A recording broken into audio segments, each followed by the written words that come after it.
মধ্যবিত্ত মানেই সীমাবদ্ধ না। স্বপ্ন দেখো, পরিশ্রম করো আর বিশ্বাস রাখো, তোমারও আসবে সময় ইনশাআল্লাহ। স্বপ্ন দেখতে যেমন দোষ নেই, স্বপ্ন যখন পূরণ হয় তখন এর থেকে শান্তি মনে হয় এই দুনিয়াতে আর নেই। রেডি সেডি হইলে এখন কই যাইতেছো? তোমার স্বপ্ন কিনতে। তাই আজকে আমার একটি স্বপ্ন পূরণ হবে। আসসালামু আলাইকুম, কেমন আছেন সবাই? আমি তো আলহামদুলিল্লাহ খুব ভালো। আজকে হচ্ছে আমার একটি স্বপ্ন পূরণের ভিডিও আপনাদের সাথে শেয়ার করব। চলে গেলাম সবাই রেডি সেডি হয়ে স্বপ্ন কিনতে। অনেক দিনের ইচ্ছে ছিল ঘরে খুব সুন্দর দামি একটি জিনিস থাকবে। যেহেতু বাংলাদেশে খুব বেশি গরম পড়ে, অনেক দিন ধরে ভাবতেছিলাম একটা এসি নিব। কিন্তু বাধা তো একটাই, ওই যে মধ্যবিত্ত, এদিক ভাবলে তো ওদিক মেলে না, ওদিক ভাবলে তো এদিক মেলে না। সব শেষে এবার চলেই আসলাম এসি কেনার জন্য। আমি একজন মধ্যবিত্ত বাবার মেয়ে, আবার একটা মধ্যবিত্ত ঘরের বউও।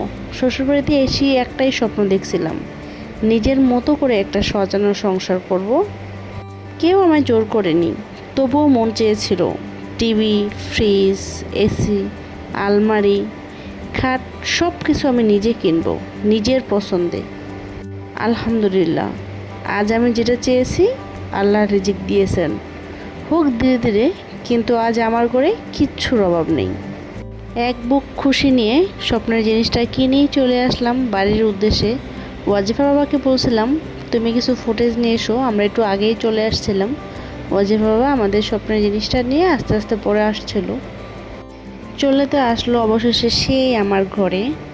আর এই এসিটা না একটু বেশি স্পেশাল। এটা আমি কিনিনি, এটা কিনেছে আমার ওয়াজিফার বাবা।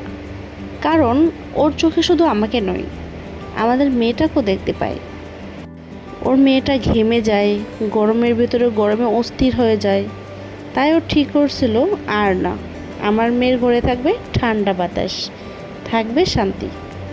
নিজের স্বামী যখন নিজের মেয়ের জন্য এভাবে ভাবে, তখন বুঝি ভালোবাসা শুধু কথায় না, ভালোবাসা কাজেও প্রকাশ পায়। এই একটা ছোট কাজের মধ্যে লুকানো থাকে এক বিশাল মমতা। হ্যাঁ, আমরা ধনী নই, কিন্তু আমাদের ঘরটা এখন ভালোবাসায়, শান্তিতে আর শুকরিয়ায় ভরা। আর আমি একজন মধ্যবিত্ত ঘরের মেয়ে, গর্ব করে বলি এই সংসারটা আমার, এই শান্তিটা আমার। আর এই স্বপ্নটা আমি ঘরে নিয়েছি ধীরে ধীরে।